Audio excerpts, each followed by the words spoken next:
Sustaining Creativity podcast. I'm your host, Mari Riesberg. Over the past several years, I've combined my degrees in acting and somatic psychology to share my sustaining creativity techniques with performers, and now I've decided to share it with a bigger audience that includes you. I believe we are all creative, and this podcast is all about that. I'll be interviewing people from all backgrounds, ages, and creativity experiences to share just how creative we all are. Today, I'll be chatting with Aaron Vega. Aaron has performed in theaters across the country and in 2017 moved to Colorado from New York City. He has adapted and directed Shakespeare, staged rock and symphony concerts, is a founding artist of the puppet and mask ensemble, the Zoot Theatre Company, and is the former artistic director for Eureka Suitcase in New York City. Please enjoy Aaron Vega.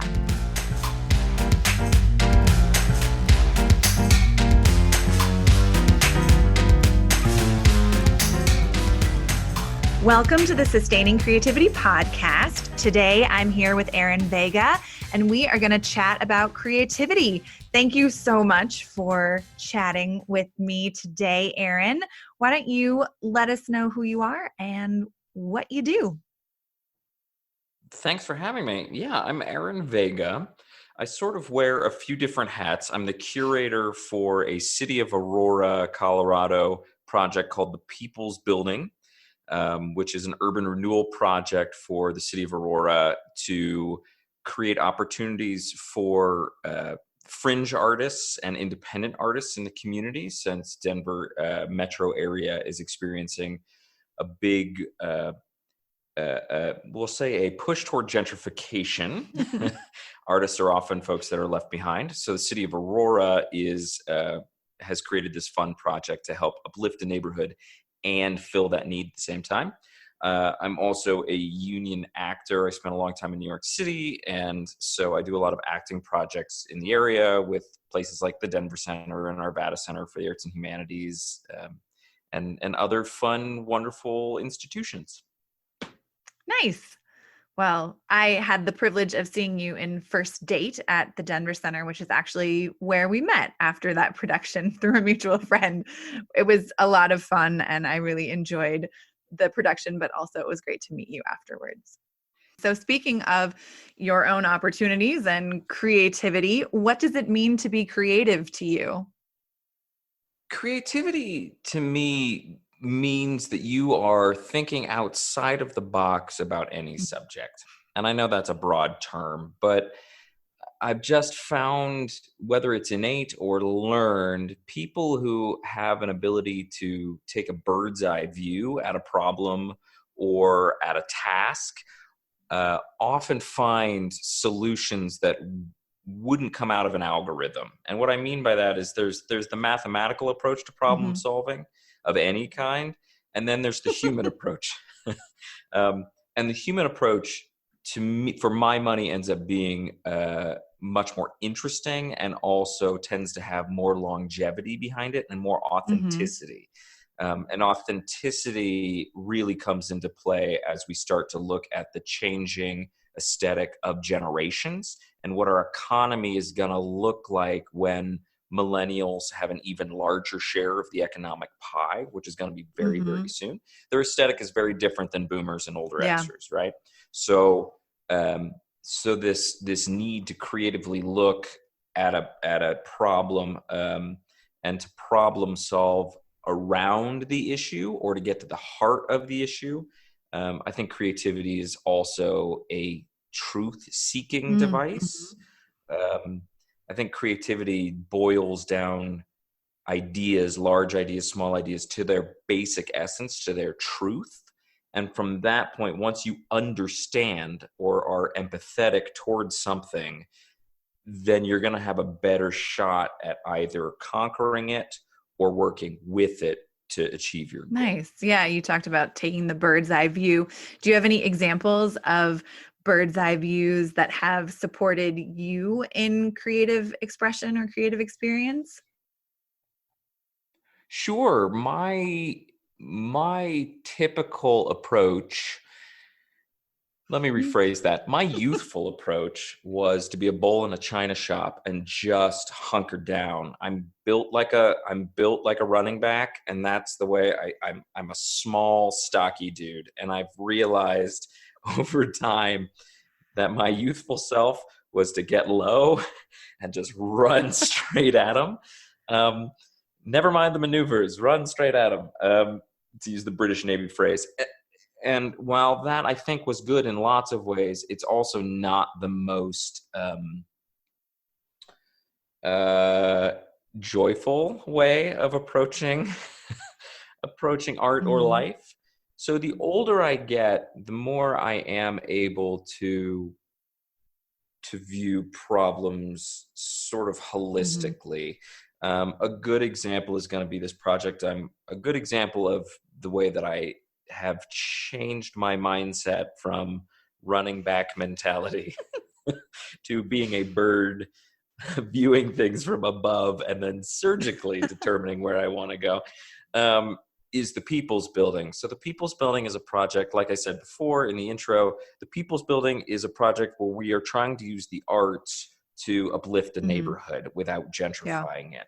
And this is a really difficult problem that is sort of cropping up all over the world.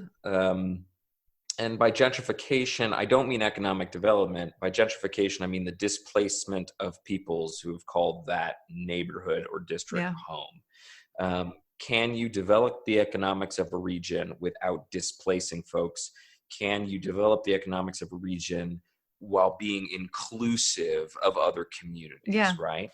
Sort of short and easy path, quick and easy path, find money, tear everything down, build new, or slightly more difficult path potentially of working with communities and existing groups to create something that I believe is much more sustainable.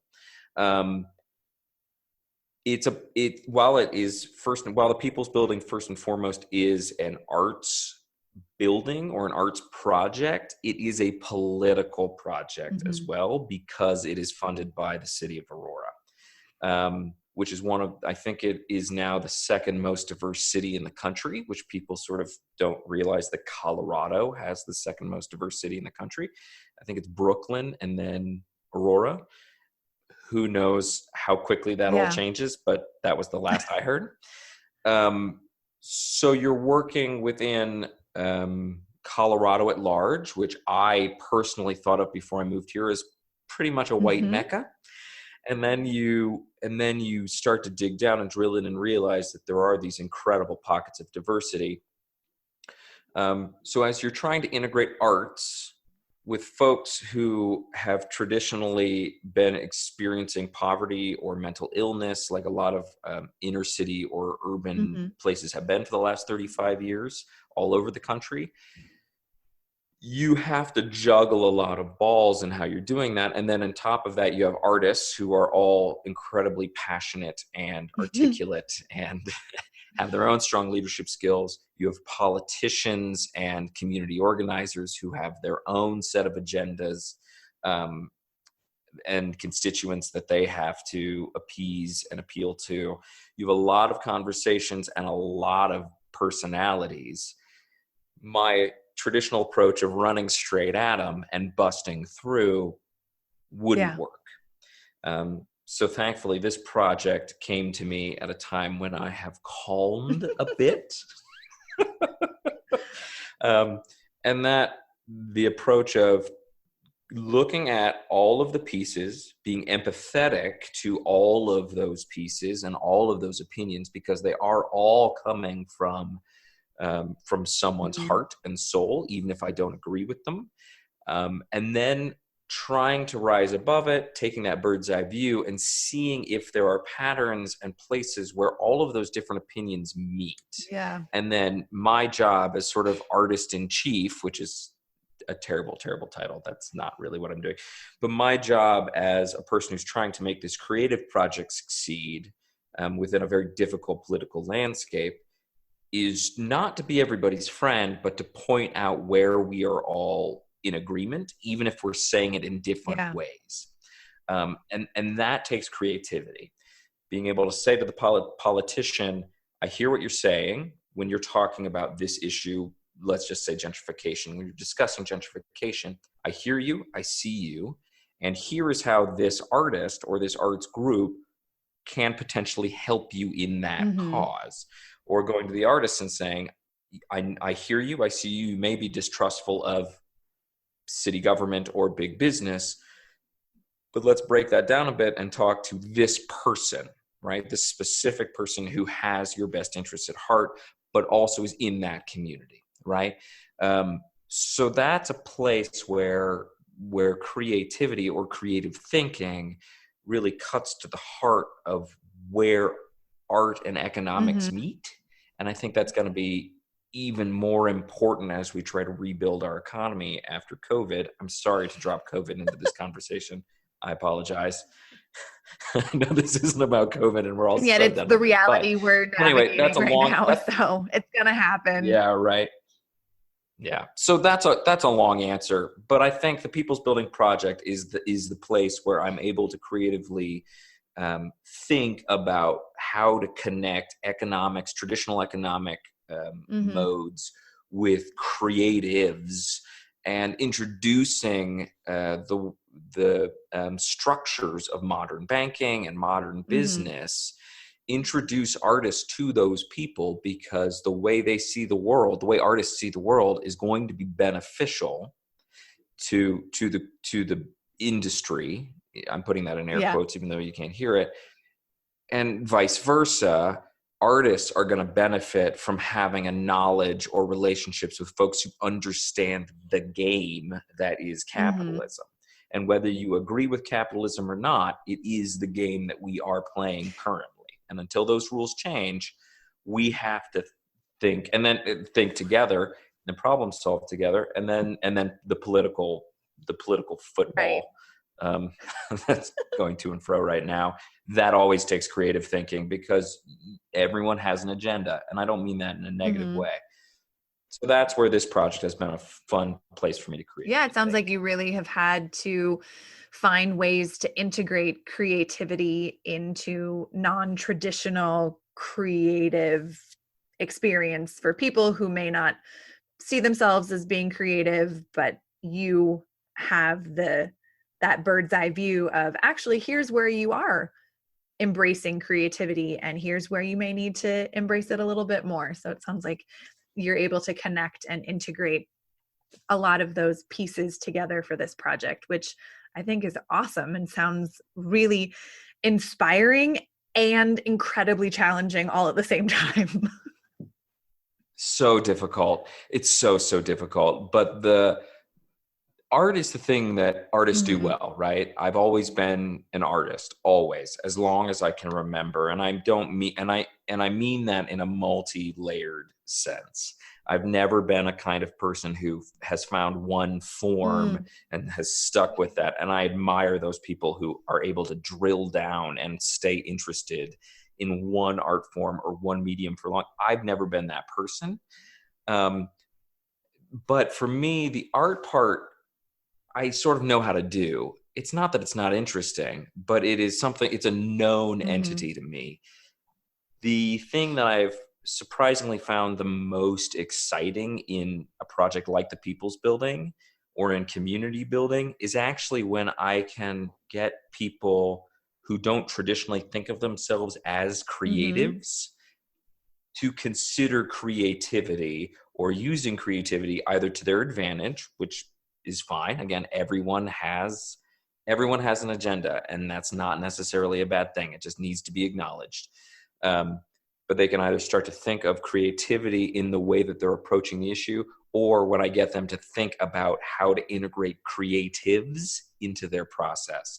And when that light bulb goes off, that to me is almost as fulfilling as having a hit show where you can do your thing and people are responding to it. Hearing you talk about it and the pieces that are inspiring, what else is inspiring you these days? My guitar.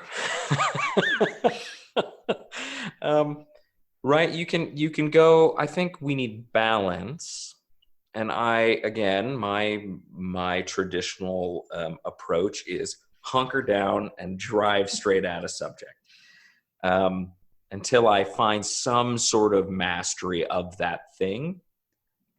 But as we are all learning how to live digitally, as we are learning how to fulfill ourselves, hobbies suddenly become more important. And I've often bemoaned the fact that our modern education system and our modern society doesn't value amateur the way that, say, the UK does. We have this negative view of the amateur. Whereas I think other cultures that maybe are a little older than ours view amateur as not a marker of quality, but rather a marker of focus. So I can be an amateur guitar player and be very, very good. It just means that my focus is on the joy of playing the guitar as opposed to making money playing the guitar. Both are valuable.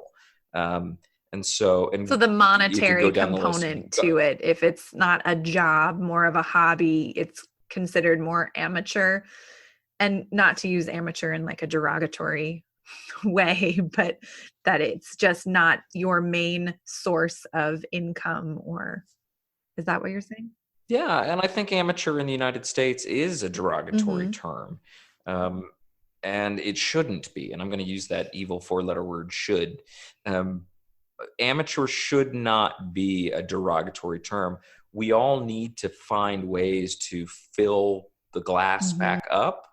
So if we have something that we can take time with that fills the glass back up, that's going to help us all in the long run, because we're not going to burn out and our productivity will be higher.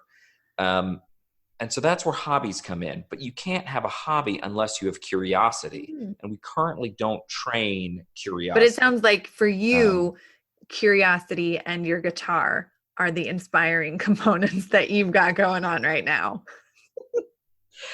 There are a few things. I dabble in music. I always have. Music is something that really uplifts me. It's something I can pull here. I have instruments that just sort of hang ready and on the waiting side of the wall, ready and waiting. So I can grab it and just play it for 5 minutes or work on a tune or something, and then I can get back in it. Right? It's my version of recess, and I think recess is incredibly important, not just for kids but for adults. Yeah.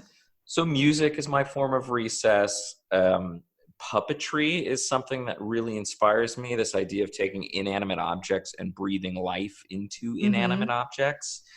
And that's been a passion of mine for going on 15 years now. I just finished a project with the Catamounts, which is a theater company based out of Boulder, Colorado. So the things that fill my glass back up, music and puppetry. Nice.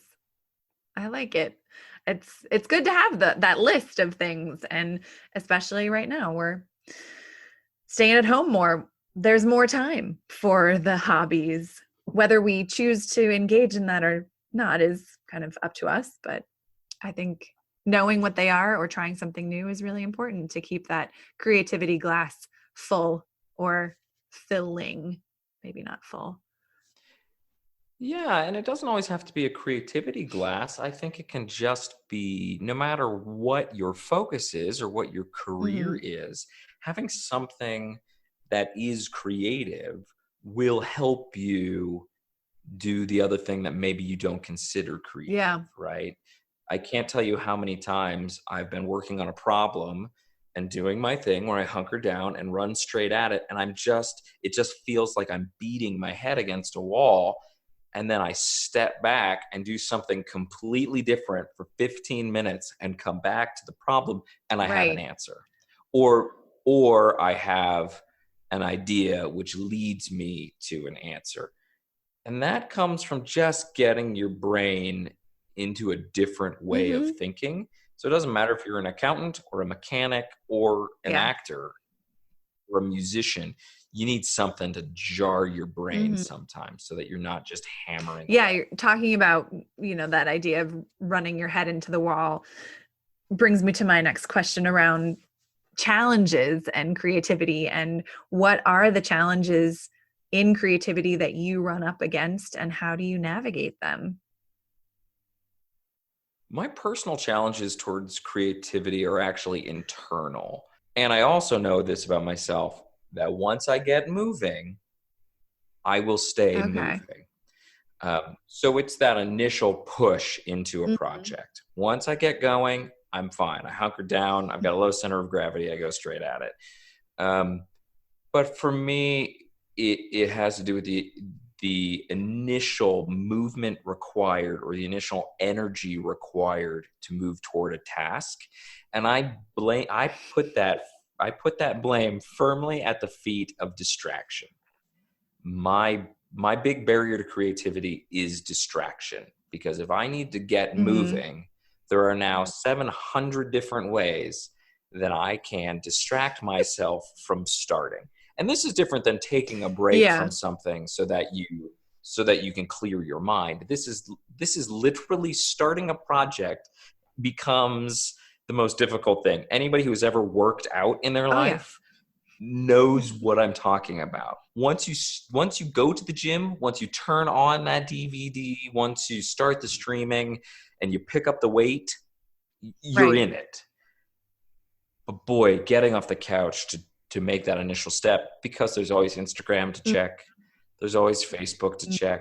I'm using these things as an excuse to not get started, as opposed to a way to clear my head. So that is my biggest hurdle, is just clearing away the Mhm. distractions and starting And how do you something. do that?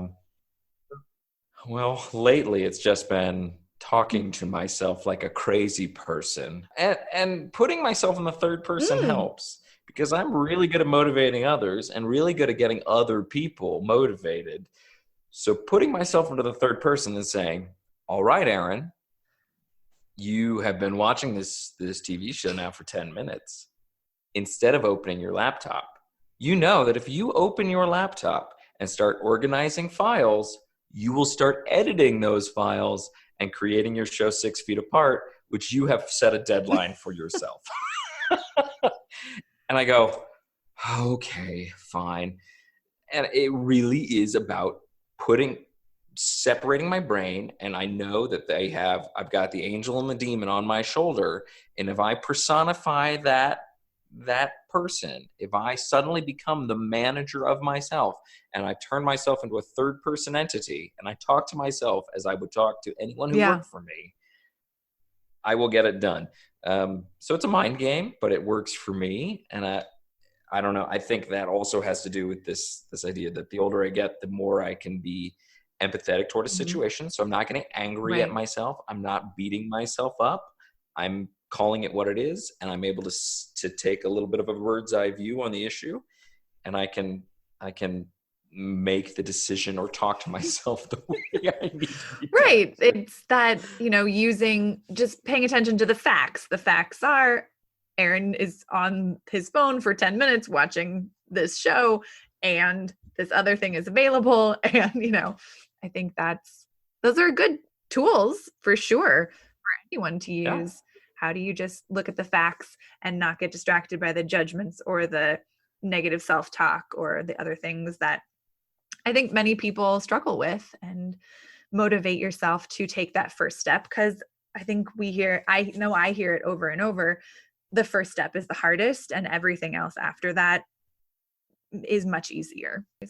What is an everyday issue in your life that you've had to use creativity to solve? Oh boy, an everyday issue that I've had to use creativity to solve. I think it's going to be a little generic. For me, the everyday issue is Mhm. distraction, and I have to play mind games in order to get myself started. Um, a bigger way that I think I use creativity to solve an everyday issue is Mhm. communication. So, for example, I deal a lot with folks from different walks of life. I work a lot with politicians. I work a lot with bureaucrats, and I don't mean that in a negative way. I work a lot with artists because of my work with the People's Building. It's where they all Yeah. meet, right?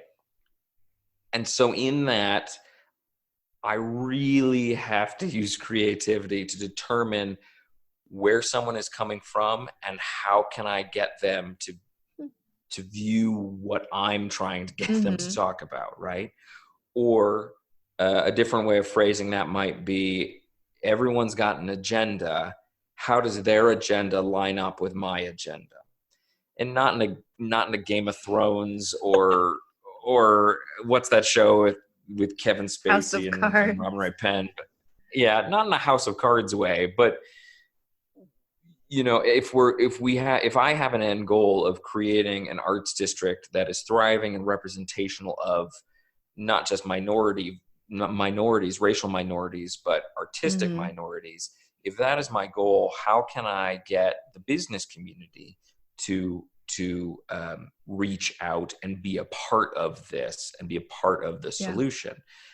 That requires a lot of creativity and creative thinking and it's not really creativity as much as empathy, but I think the two are connected. Yeah, I would agree with you on that. And I keep coming back to this word. Yeah, I think this idea of empathy, I keep coming back to this idea of empathy. And again, I think it's because the idea of creativity to me is taking a problem, being able to pull myself out of it, view it for what it is, reduce it down to truth, and then act on what I think is the truth of that situation. And communication gets to the heart of that. I hear you. I see you. What are you actually saying? Or how do I need to interpret what you're saying so it makes sense to me, so that I'm not responding emotionally to what you're saying, so that we can actually work together. We can break down these communication barriers.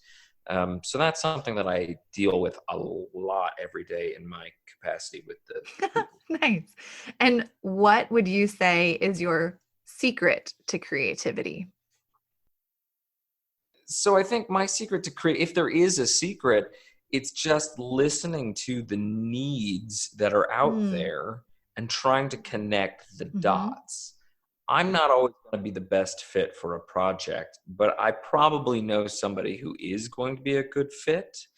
Because what I'm seeing a lot right now is a lack of communication, just in our culture right now. There's a lack of communication. There's a lot of ways to communicate. There's a lot of ways to speak and not a lot of ways to be heard. And so for me, my secret is just to stop and listen for a second, to truly listen. And I don't mean just, I'm not very good at shutting my mouth, obviously. But what I am good at is hearing truth quickly, or determining a truth quickly. So my secret is just to remain empathetic, and by empathy, I mean remaining open to someone else's point of view and not shutting it down, or trying to hear the truth behind what they're saying. And if I can do that, then I can work with that. I can work with truth. I may not be able to work with the literal words that are coming out of somebody's mouth or somebody who is shutting something down, but I can very quickly determine if there is something that is worth fighting behind what they're saying, and if they are at a place where they can listen as well, or I can work with them. And I think it's sort of a triage technique. But I think that's my secret power. My secret power of creativity is triage. It's a gift. Not everyone has it. Quickly determining whether something is worth putting time and effort into. Good little wrap up ending piece for sure. So, well, thank you so much for taking the time to chat with me today. And if people want to learn more about the things that you do, how might they go about doing that? The most public thing, of course, is my social media pages, which is at Bard Geek on Insta and Twitter, or I think it's Aaron Vega News on Facebook. But really, the People's Building, thepeoplesbuilding.com, is to me the most exciting project that I'm involved in the region, just because it has the largest potential impact for the community. So if you're interested in either presenting something in the building, if you're an independent artist, shoot me an email off of that website, thepeoplesbuilding.com. Or if you are somebody who is interested in becoming more connected with the independent art scene in the Denver metro area, send me an email or follow us on all of our social, and really learn how to engage with the independent arts market. Nice. Well, again, thank you, Aaron. It's been a pleasure chatting today, and I look forward to hearing all the fun things that you're up to and seeing your Instagram and your vlog that you're doing as well. 6 feet apart. It's super fun. Thanks for having me.